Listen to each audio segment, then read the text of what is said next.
All right, Water God TV, man, we back with another one. Y'all know how we do. Pushing health, wealth, and a better understanding of self. So, Fanny is at it again. We got you. Got you, Fanny. You lied. You lied. We know you lied. I'm not surprised. Okay? I know, you know what I mean? It was more than what it was. I knew they was just trying to make up a good story. These are lawyers. We got evidence now. 2,000 voice calls, 12,000 texts. Okay, during the first 11 months before she even hired him. Okay, he was at the house 35 times. Through Trump's defense of their cell phone records.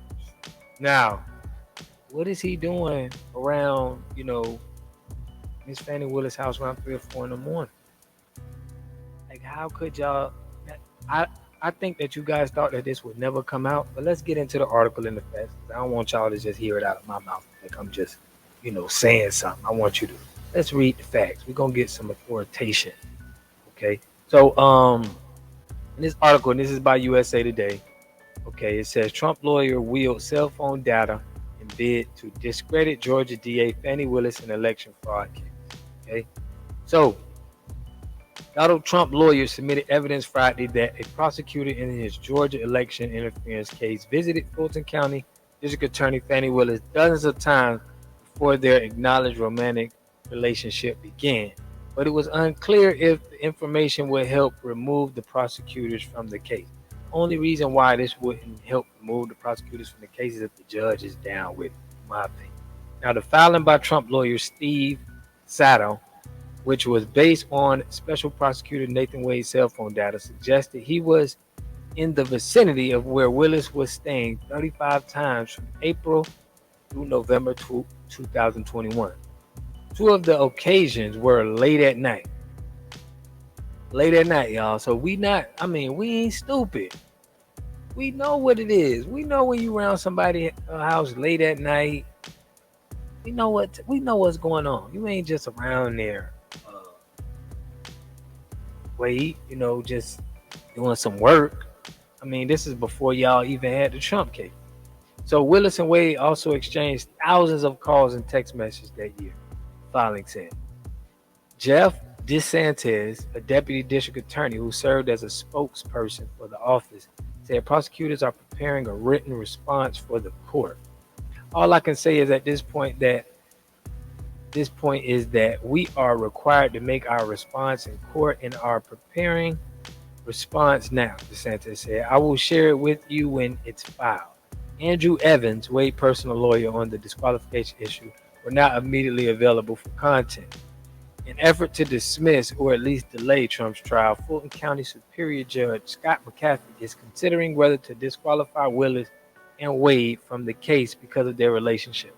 Removing the prosecutors would potentially delay the trial until after November election, the Trump goal in 4 criminal cases he faces.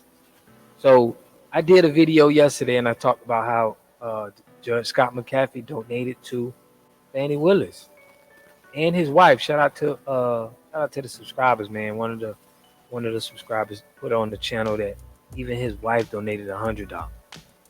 So I don't like how this is coming out. I don't like the fact that you are in support of Fannie Willis and all of her fraudulent affairs, man.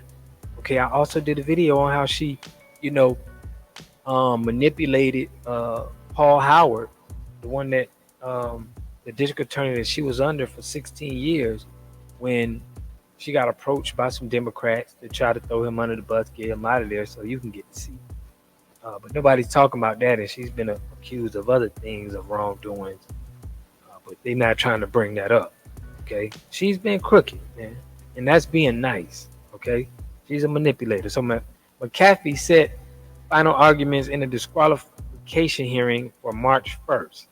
Anthony Michael Kress, a law professor at Georgia State University, told USA Today that cell phone evidence is almost certainly not the smoking gun that the defense may portray it to be. Cell phone data is often faulty and leads to false convictions or accusations of crimes, Chris said.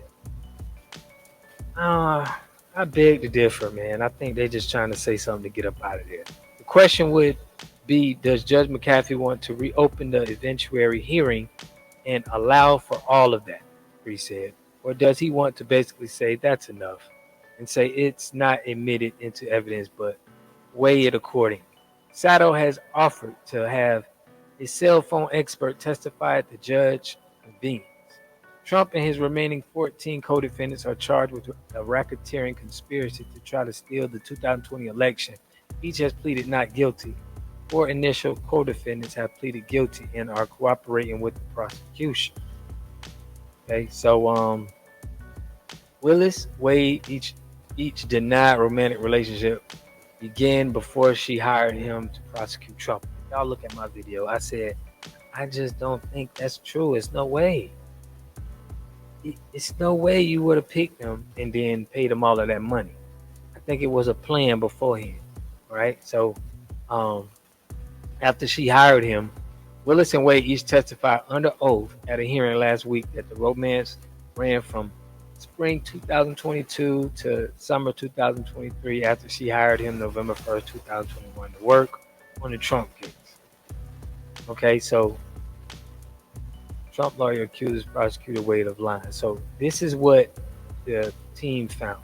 So Sato's filing featured a sworn statement from private investigator Charles Middleslat, who studied Wade's certified cell phone data from AT&T with the program called CellHawk in conjunction with Sato and Merchant. Middlestat served a subpoena on AT&T on February 9th for the history of voice calls, text, and location data for the phone. And he received the records February 15th. So this may be the reason why, AT&T data just went out, because they probably was just like, you know what, y'all gave Trump his evidence for the cell phone data, so we gonna hack y'all system and shut y'all down for a little bit. Powerful Democrat. No, that's a joke, bro. I don't know what happened to that cell phone data. But Middlestat tracked when Wade's phone was within 2,000 to 3,000 feet of Yurdi's condo in the Hapeville neighborhood of Atlanta, where Willis was staying at the time.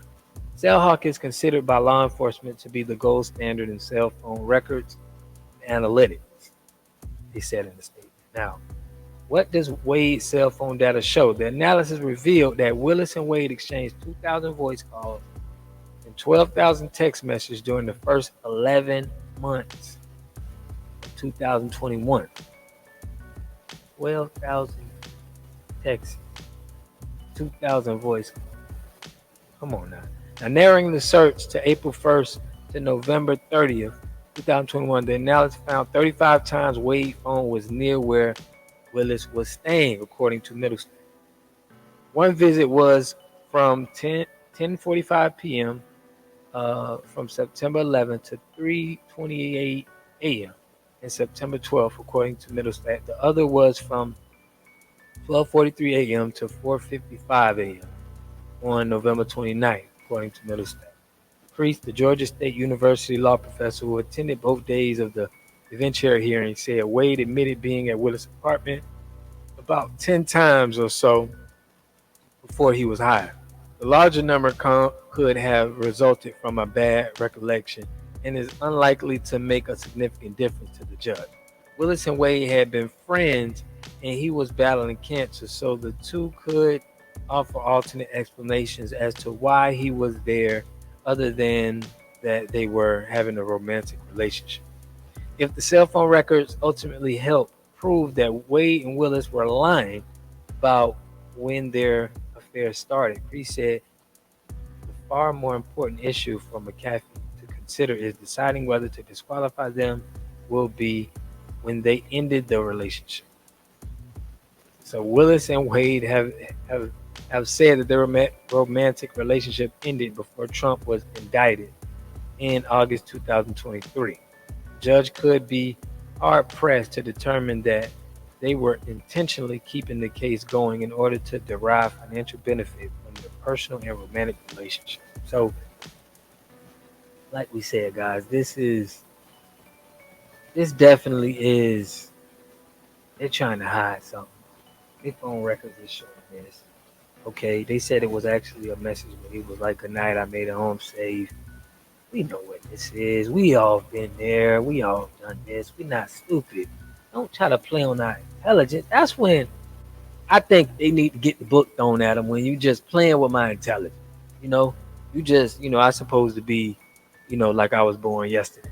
But let me know what y'all think in the comment section, man. Is this enough evidence for you? There's a lot of support going on there with Fannie Willis. A lot of people are supporting this behavior she doing. They supporting it. They like, yo, she's a black woman. She needs, you can't keep doing this all because she's a black woman. Let me know what y'all think in the comment section, man. Is this enough evidence for you? I've been felt like, they were caught. Got enough common sense to understand that. But let me know what y'all think, man. I'll catch y'all in the next video. Peace and love. Make sure you get your free water test at Envirely.com. Here we got Mr. Pollock. He had a cornfield. He took advantage of a free water test from us. And this is what we found in this water. We found sulfur. We found hardness. And we solved these problems with an easy fix of 2 tanks. So get your free water test today. Stay blessed. Click the link below.